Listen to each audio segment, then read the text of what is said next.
कोई ऐसा दिखाई दिया जो रामकृष्ण हरि से विमुख है, उसका अर्थ लेकर संत सेवा में लगा दिया। पहले अपना सर्वस्व नाश करो, समर्पित करो, फिर देखो तुम्हारे अंदर स्थिति क्या आती है, फिर उसके अनुसार चलो। देखे, बेईमानी को दान नहीं कहते, बेईमानी को धर्म नहीं कहते। ये भ्रम मत करना, कभी ऐसा दान भी मत करना, नहीं तो दुर्गति से बच नहीं सकते कि हमने अमुक रुपए कमाए पापाचरण से, चलो संतों का भंडारा कर देते। सैकड़ों संतों की बुद्धि भजन से बिलक करने का जो पाप होगा तुम भोग नहीं पाओगे। मत देना कभी संतों को, जो तुम्हारा पाप का कमाया हुआ धन हो, कभी मत देना संतों को। उन्होंने जीवन अर्पित किया प्रभु के लिए। अगर तुम्हें पवित्र होना है तो प्रणाम करो, उनकी बात मानो, इसी से तुम्हारा मंगल हो जाएगा। और धर्म से यदि कमाया है, 4 रोटी है, 1 दे दो, मंगल हो जाएगा। बात इस तरह से। सत्संग का फल सीधा भगवत स्वरूप में स्थित होना, प्रपंच का बढ़ावा देना नहीं। अगर अपनी वासना को अंदर रख करके बोला जाता है वो हम खुद असत्य में स्थित हैं, तो क्या सत्संग? जब तक श्री हरि की निष्ठा नहीं और हरि का प्रभाव सामने, साधु सोई जो विषय छुड़ावे। सत्संग हरि भक्ति में दृढ़ करता है। सत्संग से विवेक, विवेक से वैराग, वैराग से अनुराग, क्रम है।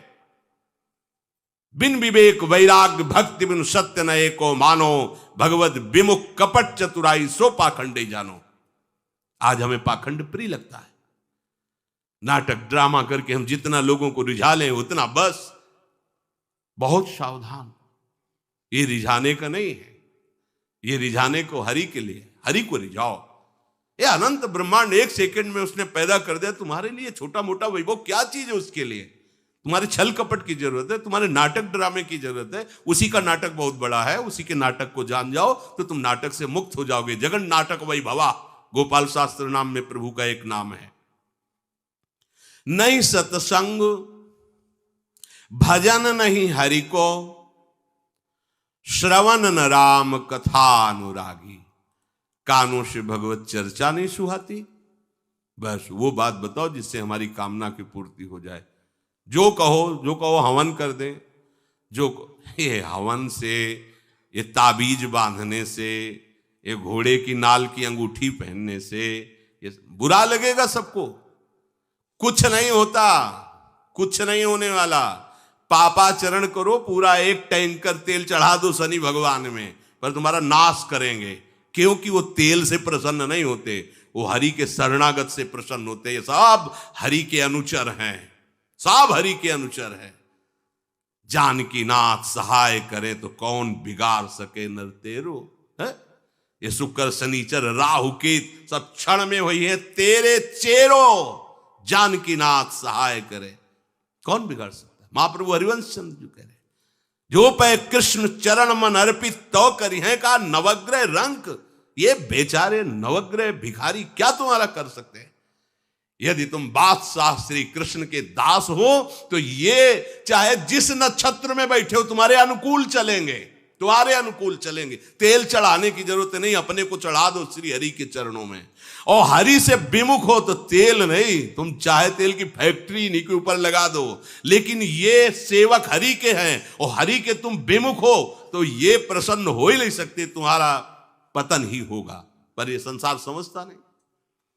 भगवान नाम से मतलब नहीं, भगवत आराधना से मतलब नहीं। अरे भाई ये लोकपाल हैं, जानते हो भक्त को भी काम क्रोध क्यों सताता है? ताकत नहीं इनकी प्रवेश कर जाए, अहंकार है इसलिए। और भगवान को अहंकार अच्छा नहीं लगता, इसीलिए भगवान के सब दूत हैं चढ़ बैठते हैं। देख तू कितना बड़ा साधक, कितना बड़ा भजनानंदी, दिखा हमें। अब फेल तो मैं भगवान की शरण, तो हो ना भगवान की शरण। और भगवान की शरण में हो जाए तो यही महासुख प्रदान करने लगते हैं, और कोई नहीं, इन्हीं के लड़का बच्चा है। द्वारिकाधीश के पुत्र रूप में कौन प्रकट हो रहा है? भगवान कामदेव, जो प्रद्युम्न अवतार है, साक्षात कामदेव हैं। कामदेव साक्षात आ रहे हैं। हम प्रभु से विमुख हो, कोई हमारा सहयोग कर सकेगा? कोई नहीं कर सकता। और अगर करने गया तो वो भी उल्टा टंग जाएगा। ये भी बात समझ लो।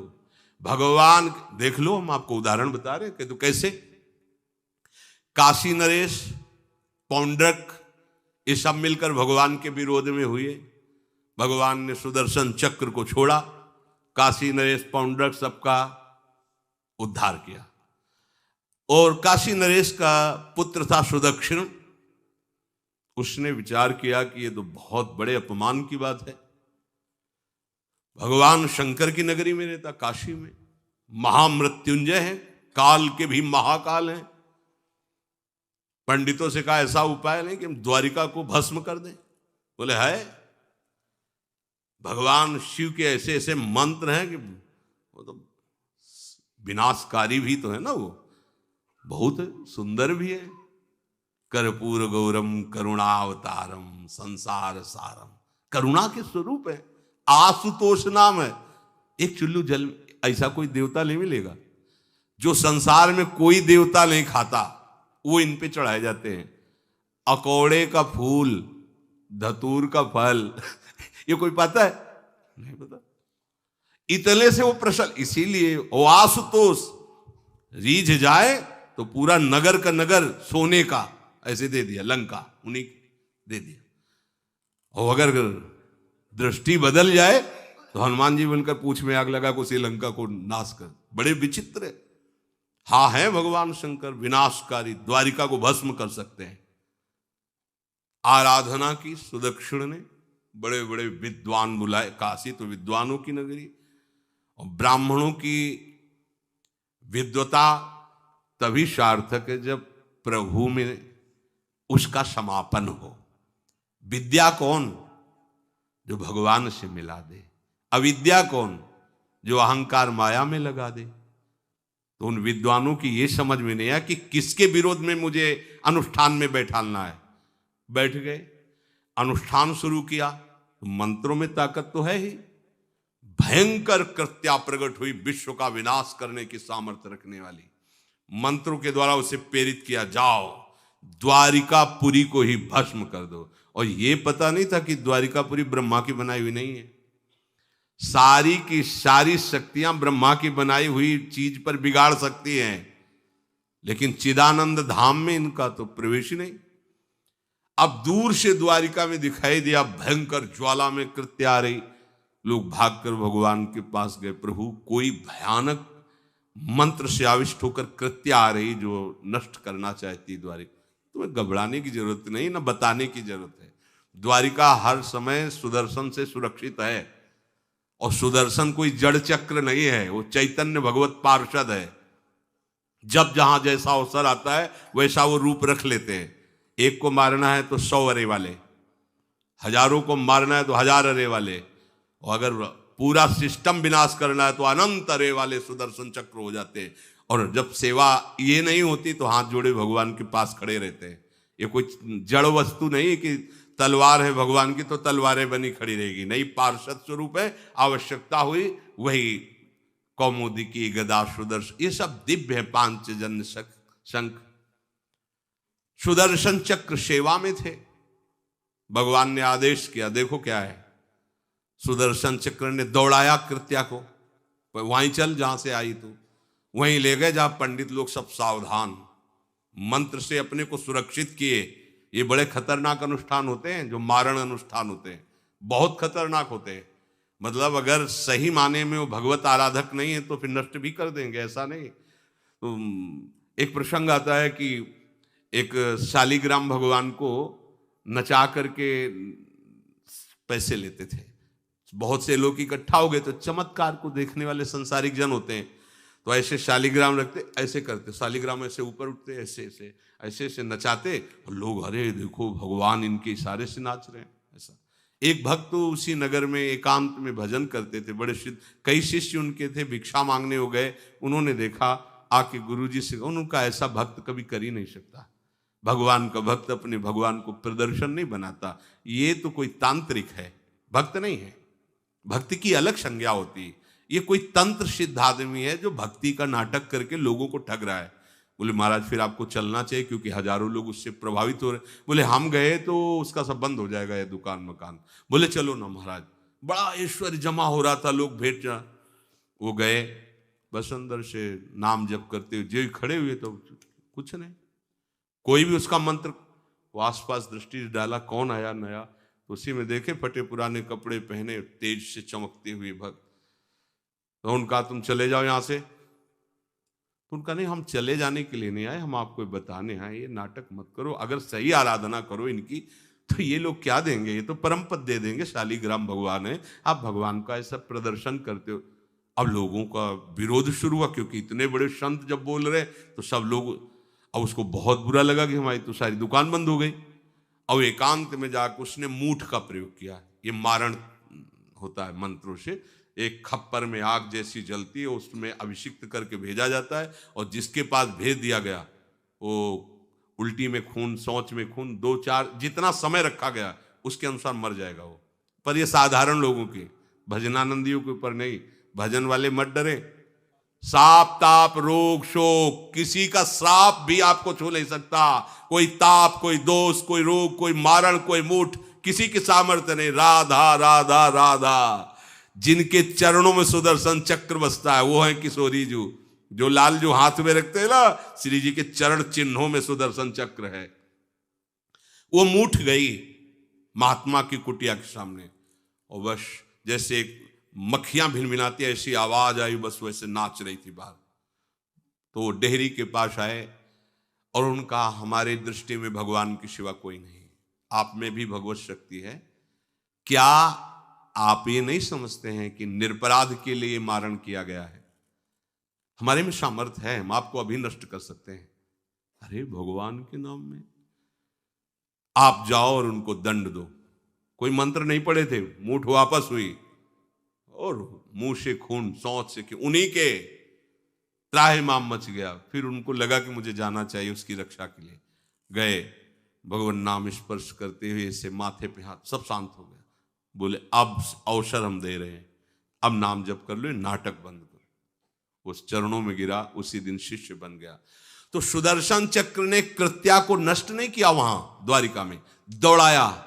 जब काशी पहुंची, काशी भगवान विश्वनाथ जी के त्रिशूल में बसी हुई है और शिव की दृष्टि से सुरक्षित है। जो वहां श्रद्धा पूर्वक वास करे उसका मोक्ष अनिवार्य है, तारक मंत्र देकर शिव करते हैं। पर उस कृत्या को सुदर्शन ने नष्ट किया, और जितने ब्राह्मण थे सबका राधे राधे, और पूरी काशी में आग लगा दी। विश्वनाथ जी मुस्कुराए, नाराज थोड़ी, क्योंकि विश्वनाथ जी ने कह दिया था यदि ब्राह्मण विरोधी कोई है तो हमारा ये मारण काम कर जाएगा। और उनको ये समझ में नहीं आया कि नमो ब्रह्मणे देवाय भगवान का नाम है, वो जानते थे। तो कोई भी भगवत विरोध भाव लेकर के किसी भी देवता की आराधना करके कुछ नहीं होने वाला, किसी भी देवता। एक तांत्रिक बहुत वो संतों को परेशान करता था, धर्म सम्राट स्वामी श्री करपात्री जी महाराज, ये बहुत पुरानी बात नहीं है। उन्होंने, संतों ने आगे बताया कि बहुत अपमान कर देता है। उन्होंने कहा ठीक है, गए, हाँ भाई शुरू हो जाओ तुम, जितना तुम्हारे पास तंत्र है हम एक भी मंत्र नहीं बोलेंगे, दंड लिए हुए हम एक भी मंत्र नहीं बोले, हम केवल खड़े हैं, तुम प्रयोग करो। वो जो उसके तंत्र के प्रयोग, नारायण नारायण नारायण नारायण, कुछ नहीं बोले। अब हम प्रयोग करें तो उठा, साष्टांग दंडोत हुआ, बोले आप धर्म सम्राट करपात्री जी हैं क्या? क्योंकि इतनी सामर्थ्य केवल उन्हीं में है जो मुझे रोक सके दूसरे। बोले बंद कर दो, दोबारा शिकायत नहीं आनी चाहिए हमारे पास। तंत्रों में बड़ी सामर्थ्य होती है, लेकिन भगवान में अनंत सामर्थ्य होती है, अनंत सामर्थ्य होती है। इसलिए हमें कभी भी प्रभु से विमुख होकर कोई भी देवता बचा लेगा ऐसा सोचना भी नहीं, कि हम किसी की आराधना करके, ऐसा नहीं, वही आपको नष्ट कर देगा। भरत जी को, जड़ भरत जी को पकड़ ले गए जो चोर लोग थे, दस्यु लोग। उन्होंने देवी जी को कहा, बड़ा भ्रम है यार, वो जगत माता है, अम्मा है सारे जगत की, और बकरे की बलि दे लेते, उनका बच्चा बकरा नहीं हुआ क्या? जब जगन माता है, जगदम्बा है, जगद अम्बा है वो, तो क्या ये छोटे छोटे जीवों को जो बलि देते हैं, क्या उनको ये पता नहीं कि ये उनकी अम्मा है? उनके सामने काट रहे हो, मां तो मुझसे प्रसन्न होगी। काट लो, अभी अवसर आएगा तब तुम्हें पता चलेगा। अब वो जो पकड़ के लाया गया था मनुष्य बलि के लिए, तो वो दस्युराज एक बाजार सी लगी थी, उत्सव मनाया गया, उसे कहा गया था जो मनावे सो खाओ। तो जहां जाता अच्छे अच्छे पदार्थ खाता। तो दुकान वाले ने खा ले, थोड़ी देर बाद गड़ासा चले करते। बोले क्यों? तो बोले तुम्हें पता नहीं क्या? बोले नहीं। बोले बलि के लिए लाए गए हो। अब तो जलेबी मुंह की मुंह में रह गई। इसके बाद गड़ासा चले, आसपास देखा तो रक्षक इधर उधर थे, भाग लिया। अब रक्षकों ने देखा कि वो तो है ही नहीं। अब उनको बड़ा भय लगा। अब वहां कोई फोटो थोड़ी खींची गई थी कि बलि किसकी चढ़ानी है। अब वो भागे। महाराज बैठे थे पद्मासन में, जड़ भरत जी ब्रह्माकार वृत्ति, इन्हीं को पकड़ ले गए। बढ़िया तगड़ा तंदुरुस्त है। और दस्युराज ने कहा बलि का जो वो लाया गया, हाँ महाराज, अष्ट देख के प्रसन्न हो गया। तेजो में हष्ट पुष्ट ब्रह्माकार वृत्ति इनकी। बोले स्नान करवाओ। सालों से स्नान नहीं हुआ तो को उपटन लगा के स्नान कराया। खीर पुआ रबड़ी रसगुल्ला सामने भोग लगाओ, दबा के खूब खीर पूड़ी रबड़ी पाई। अब वो तो भगवान के प्रेमी भक्त है, ब्रह्माकार स्वरूप है, अपने स्वरूप में स्थित है। इसके बाद तिलक लगाया। बोले गर्दन झुका। भरत जी अंदर से कह रहे खीर खाया ना, अब गर्दन भी झुका, गर्दन भी कटेगी। भक्त की गर्दन यदि श्रद्धा से झुके तो ठीक, अगर जबरदस्ती से झुका दिया तो तुम झुकाने लायक नहीं रह जाओगे, भी ध्यान रखना। क्योंकि ये गर्दन अब गर्दन नहीं, ये किसी और की शान बन चुकी है। भक्त की गर्दन किसी की शान है और वो उनकी शान है जो सबकी जान है। देवी जी की मूर्ति में आग लग गई, दाह शक्ति पैदा हो गई। जे ही जड़ भरत जी का शरीर ऐसे किया, फाड़ करके मूर्ति भद्रकाली प्रकट हो गई। और जो गड़ासा काटने उसी को उठाया, काट काट के उन्हें दस्युराज से लेकर समस्त सांप को काट करके खून की होली खेल दी। भरत जी ने देखा जब कोई काटने वाला नहीं है तो बोले ठीक है अब चलो पचाने के लिए टहलते हैं, थोड़ा खीर पुआ खाया, चल दिए, कोई रोक। देवी जी से एक बार भी लिखा कि मां बड़ी कृपा। जो भगवान का भक्त है वो दूसरे की कृपा भी नहीं मना सकता। नहीं, एक बार भी मुड़कर ऐसा प्रसंग नहीं आया कि देवी जी के देख बड़ी रक्षा कर, कुछ नहीं। प्राण जाने पर कोई भय नहीं, रक्षा होने पर किसी की स्तुति नहीं, अपने मंगल विधान। हरि आश्रय, सत्संग हरि आश्रय देता है, बहुत बड़ा बल हरि है, मान लो। एक दिन आपसे कह रहे थे कि जब आपने देखा नहीं उनको, उनसे बात नहीं हुई, और आप उनके जनों से बात सुनकर उनकी तरफ चल पड़े, इस बात से हरि आपके ऋणी हो जाते हैं। भगवान इसी बात से ऋणी हो जाते हैं। बस ये बात आप हृदय में बैठा लीजिए। जैसे लोग प्रश्न करते हैं ना कि हमने भगवान को देखा नहीं, भगवान क्यों, हम कैसे, किसी की बात तो मान लो ना। आप मान लो, वो तो आपके अंदर भी बैठे हुए हैं, वो आपको इतना प्यार देने लगेंगे। जहां कोई सहायक नहीं होगा वहां हरि आपको दिखाई देंगे, देख लेना। बिगड़ी ऐसे क्षण में बन जाती है, ऐसा लगता है गला कटा तो वो तलवार गले तक आएगी, हार बनकर सुगंधित फूल बन जाएगी, पर गले तक आने आने तक तुम्हारी निष्ठा देखी जाएगी। नहीं नहीं, बस मेरे हरि का यही विधान, वो आते आते हार बन जाएगी। वो तलवार तुम्हारा गला नहीं काट पाएगी, क्योंकि गले में हरि नाम चल रहा है। मान लो हमारी महालक्ष्मी चरण चापती रहती, क्या चाहिए तुम्हें, क्या चाहिए। आप सच्ची मानिए, क्या मतलब कितनी मलिनता छा गई है। हम इसको मार देंगे तो 2 लाख रुपए मिल जाएंगे, ये कर देंगे तो, अरे भैया अगर तू हरि नाम जपेगा तो इसकी कीमत नहीं है, कीमत नहीं, अमूल्य वस्तु है। इसके ब्याज में तू कुबेर बन सकता है, मूल्य तो कभी खत्म होता ही नहीं है। ब्याज में तू ब्रह्मा बन सकता है, बनना तो चाहे।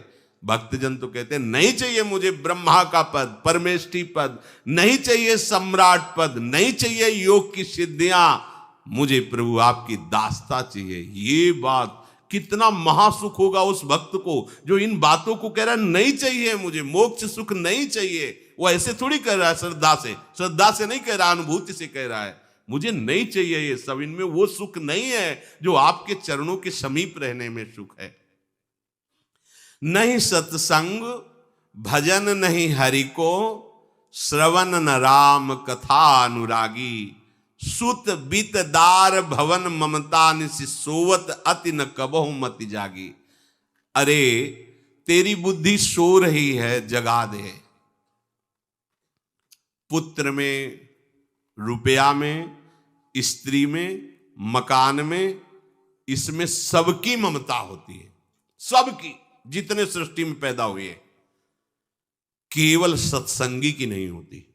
जो असली सत्संगी है उसकी ममता प्रभु के चरणों में होती है, क्योंकि वो जानता है सब रूपों में प्रभु ही है, ये सब पसारा प्रभु का ही है, इसलिए ममता उसकी प्रभु के चरण। एक अहमता ममता ये जग में है दुख जाई, ये जब श्री जी की ओर लगे तो होत परम। जाग जा, बिना जागे दुख दूर नहीं हो सकता।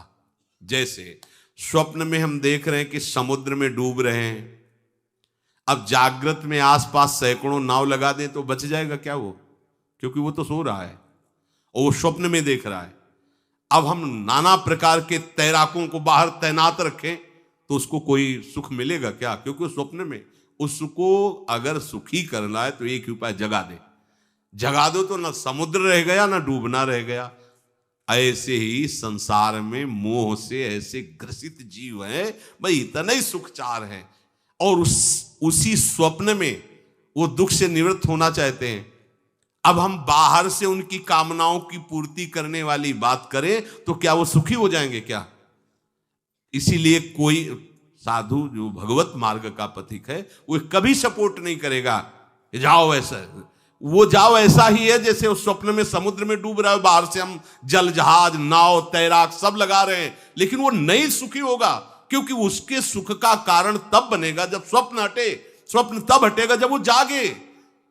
जो सपने सिर काटे कोई, बिन जागे दुख दूर न होई, तो उसको जगा दो।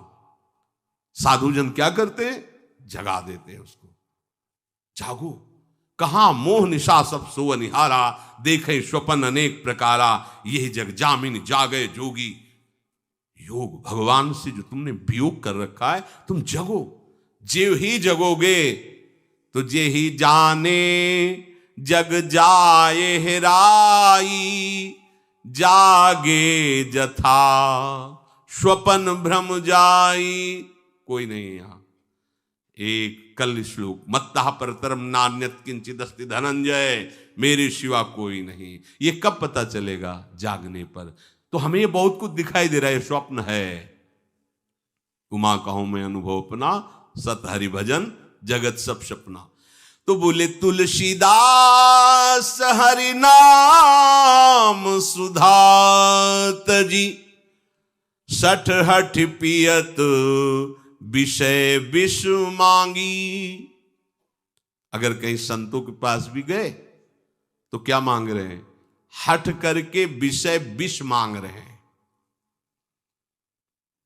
वो आत्मदेव नाम के एक ब्राह्मण थे, सब कुछ समृद्धि थी, संतान थी नहीं, बड़े दुखी गृहस्थी में। हमारा कुल चलाने वाला होना चाहिए, बड़ा भ्रम बैठा हुआ है। हमारा कुल चलाने वाला नहीं तो सब बेकार, जीवन ही बेकार हो गया। बिना गुरु के यदि शास्त्र पढ़ोगे ना तो भ्रमित हो जाओगे। स्पष्ट लिखा, पुत नाम के नरक की उसको प्राप्ति होती जिसके संतान नहीं होती। अब तो गृहस्थ में बेचारा पड़े परेशान। उन्होंने सोचा इससे अच्छा है आत्महत्या कर लें। बहुत संतों के पास जाकर के यज्ञ करके सब अपनी कामनाओं की पूर्ति चाहते, दान पुण्य दे करके। उसने भी जितना उपाय हुआ किया, नहीं हुई संतान। मरने के लिए जंगल में उधर से एक सन्यासी जी आ रहे थे।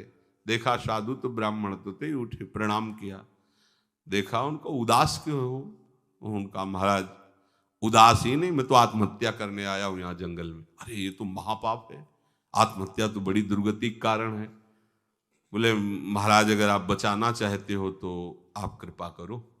क्या क्या चाहते हो? बोले हमारे पास सब कुछ है, बेटा नहीं दोगे तो हमारा जीवन बेकार। तो उन्होंने अंतर्दृष्टि से देखा और कहा 7 जन्म तक तेरे पुत्र नहीं, भाग्य में तेरे लिखा है। तो उसने कहा फिर तो अभी मरते हैं, आत्महत्या करते, हम 7 जन्म की बात, हम 7 दिन नहीं जिएंगे, हमें पुत्र चाहिए। संत का दयालु। देखो जिनके पास तपस्या और भजन का धन होता है, जब भगवान अधीन है तो कुछ भी कर सकते हो, कुछ भी कर सकते हैं। प्रारब्ध मिटाना कोई बड़ी बात नहीं। प्रारब्ध जानते हो, कोई देवता थोड़ी है, तुम्हारा पीछे का किया हुआ कर्म है। और इधर चोर का भजन है, भजन के प्रभाव से कर्म को नष्ट करने में देर थोड़ी लगती है। ये तो अच्छे शुभ कर्म करो तो तुम्हारा प्रारब्ध बदल जाएगा। भजन का प्रयोग प्रारब्ध बदलने के लिए थोड़ी है। पर वो ऐसा हट किए तो उनका देखो, हट करने से लाभ नहीं मिलता है उनका। हमें उपदेश नहीं, हमें पुत्र चाहिए। अगर आप भगवत प्रेरित होकर यहां आए हो तो आप हमें, तो उन्होंने तपस्या के बल से फल की रचना की और कहा जाओ अपनी पत्नी को ये फल पवा दो और इससे निश्चित पुत्र होगा। बहुत प्रसन्न, अब कामना पूर्ण थी तो देख लो, प्रभाव देखो कामना का। प्रसन्न हुए आए। धुंधुली नाम था उनकी पत्नी का, नाम भी बहुत बढ़िया था, धुंधुली। वो कहा कि देखो ये फल खा लो, तुम्हारी संतान हो जाएगी। बहुत मीठी बात बोलती थी, मृदुभाषी, कपट हृदय, अलग अलग क्षेत्र होता है। हृदय कपट और मुख में मीठी बात। बहुत संभल के व्यवहार करना चाहिए ऐसे लोगों से। मधुरिया बानी, मीठी, क्या मृदुभाषा। नहीं प्रीतम, आप चिंता मत करो, फल ऐसे थोड़ी खाया जाता है, नहा धो के पवित्र होके फिर। हाँ उनका ये बात, तो आप अपने काम में लगो, हम पा लेंगे ऐसा। अब आपको विश्वास है ना? बोले विश्वास तो है, इसमें क्या विश्वास, आप भी तो चाहती ना पुत्र हो। बोले हाँ। वो जो ही गए सो अपनी बहन को बुलाया और कहा सुनो, अभी तो हम 4-5 रोटी कढ़ी चावल सब पा लेते हैं, पूड़ी खीर पुआ। गर्भ रहेगा तो पेट तो उसी से भरा रहेगा, तो हमारा भोजन रुक जाएगा। बोले हाँ ये तो बात है। जब पेट बढ़ेगा, अगर घर में आग लग गई तो फिर हम भाग नहीं पाएंगे, तो हम जल जाएंगे। ये निगेटिव सोच वाले लेते। और पंडित जी तो इसी बात में लगे हैं कि गर्भ रह जाए तो क्या करें, तुम्हारा हम खाएंगे तो है नहीं पक्की बात, पर करें तो क्या करें। पंडित जी को कैसे समझो? उनका देखो एक बात है, हमारे गर्भ है, हमारे कई लड़के हो चुके हो, गरीबी है ही है हमारे यहाँ, तुम कुछ पैसा दे देना और ये नाटक करना कि मैं गर्भवती हूं। बच्चा समय होने पर हम पहुंचा देंगे, हम घोषित कर देंगे हमारा बच्चा मर गया। तो पंडित जी को तुम नाटक में बताते रहना कि गर्भ है, बच्चा हो जाए। पंडित जी कह देना बच्चा हो गया है। तो बोले दूध पिलाने की समस्या आएगी। तो बोले ये तुम कह देना कि पहला पहला बच्चा है, हमारे वक्षा स्थल में दूध नहीं, हमारी बहन का था तो मर गया बच्चा, तो उनको बुला लेती तो बात बन जाएगी, बढ़िया बात हो गई। परीक्षा के लिए फल गाय को खवा दो। गाय को खवाया, ठीक समय पर गोकर्ण जी प्रकट हुए, दिव्य तेजोमय बालक, कान केवल वो गाय के, बड़े ही विद्वान और भगवत भक्त संत के द्वारा। कहा था 7 जन्म तुम्हारे भाग्य में, बच्चा नहीं तो नहीं है। देखा, गाय के हो गोकर्ण जी प्रकट हुए। उधर उनके जो बच्चा पैदा हुआ वैसे ही नाटक के द्वारा पहुंचा दिया गया, वैसे ही पूरा जैसा पहले पक्का हुआ। अब उसने कहा कि हमारे तो स्तनों में दूध नहीं, हम अपनी बहन को बुला लें, उनका बच्चा मर गया। हाँ हाँ, हमारा बच्चा स्वस्थ होना, आप बुला लो, उसको हम धन भी देंगे, वो हमारे बच्चे की सेवा कर। अपने नाम से जोड़ करके उसका नाम रखा धुंधकारी, धुंधुली, और धुंधकारी अज्ञान का साक्षात स्वरूप। और जैसे ही वो अवस्था बढ़ती गई तो उसके पापाचरण बढ़ना शुरू हुए। बच्चों के साथ खेलता, खेलते हुए बच्चों को उठा लेता और कुएं में डाल देता। मतलब घोर अत्याचार। गोकर्ण जी हर समय भजन साधन शास्त्र स्वाध्याय। जब और बड़ा हुआ तो माता जी को अपने डंडों से रोज पूजन करता, पिताजी को गाली लात थप्पड़। पिताजी तो रो पड़े।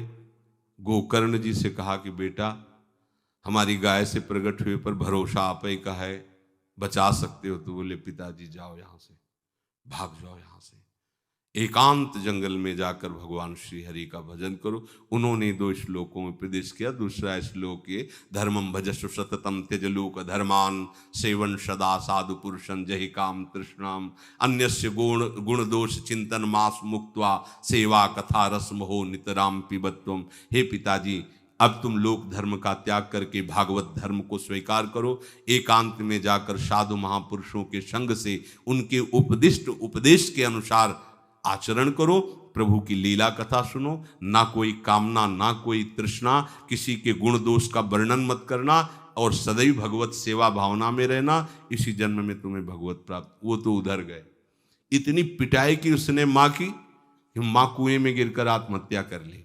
फिर तो मनमानी आचरण, कुछ वैश्याओं को रखा और चोरी करके लाया। वैश्याओं ने सोचा किसी दिन पकड़ा जाएगा ये और हम, तो उसके हाथ पैर बांध दिए, चारपाई में ला के मुख में अंगार डाल, वो मरा भयानक प्रेत। कामना ने क्या किया? सर्वनाश। किसी को हरि विमुख होकर कभी सुख मिल सकता है? आप संतों के पास जाइए, अपनी कामना रखिए। हम ये नहीं कहते कि कामना तुम त्याग पाओगे, कामना रखिए, भगवान के पास जाइए, अपनी कामना रखिए, क्योंकि आप कामना से युक्त हैं। पर छूट इतनी दे दीजिए कि जिसमें हमारा मंगल हो वो करना। जैसे नारद जी भगवान से अपनी कामना रखते हैं कि हमारा ब्याह करवा दीजिए, और बाद में एक छूट दे देते हैं कि जेहि विधि होए नाथ हित मोरा।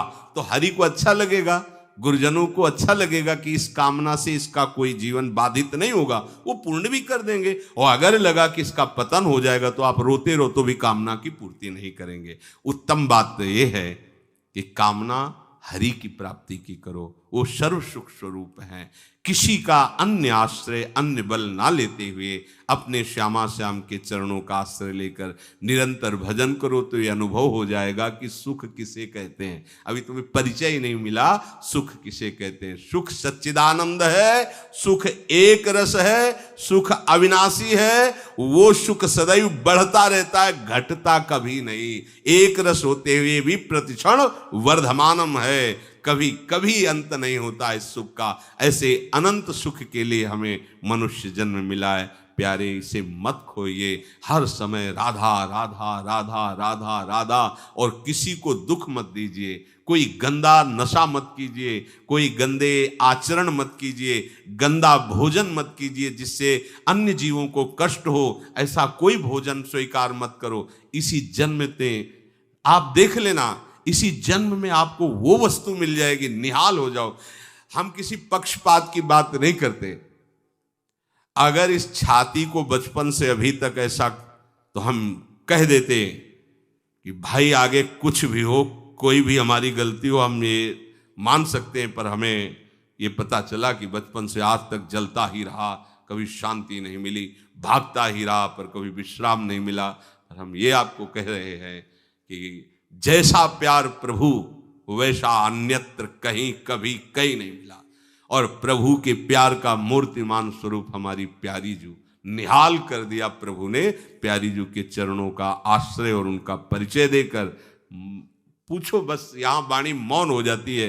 प्यारी जू तो प्यारी जू, और हम ही नहीं, आप सब महाभाग्यशाली है। वृंदावन आए, राधा किशोरी जू के घर में आए और उनकी चर्चा सुन रहे, उनके सिद्धांत सुन रहे।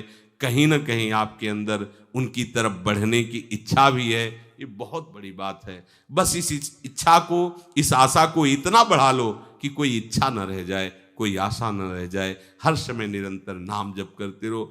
तुलसीदास हरिनाम सुधा तज, भगवान नाम तज कर विष मांगते हो। सूकर श्वान श्रृगाल सरिस जन, जनमत जगत जननी दुख लागी। ए काहे को ऐसी गालियां सुनोगे? ये गालियां है, ये सुअर कुत्ता की तरह जीवन व्यतीत करते हो। धिक्कार तुम्हारी मां को जो तुम्हारे जैसा पुत्र जन्मा। अपनी इंद्री की पुष्टता के लिए दूसरों को मार देते हो, चाहे रसेंद्री चाहे जनेंद्री। इंद्रियों की पुष्टता के लिए जानवर जैसा बर्ताव करते हो। कैसा तुम्हारा जीवन है? केवल एक क्षण के सुख के लिए दूसरे को जला दिया, काट दिया, मार दिया। चाहे रसेंद्री का सुख चाहे जनेंद्री का सुख, एक क्षण के सुख के लिए उसका गला काट दिया, उसको रांध के खा रहे हो, उसके साथ भोग किया, उसको काट के फेंक रहे हो, उसको जला रहे हो। क्या तुमसे तो अच्छा सुअर कुत्ता है कि वो अपनी योनि के अनुसार बर्ताव कर रहा है। तुम मनुष्य योनि होकर ऐसे गंदे काम करते हो। सुधर जाओ, नहीं तो आगे सुधरने का अवसर नहीं मिलेगा। ये मनुष्य जन्म है, सुधर करके सबको सुख प्रदान करने वाले बनो, सबको आनंद देने वाले बनो, तो तुम स्वयं सुख समुद्र हो जाओगे, तुम आनंद समुद्र हो जाओगे। श्री राधा वल्लभ लाल की।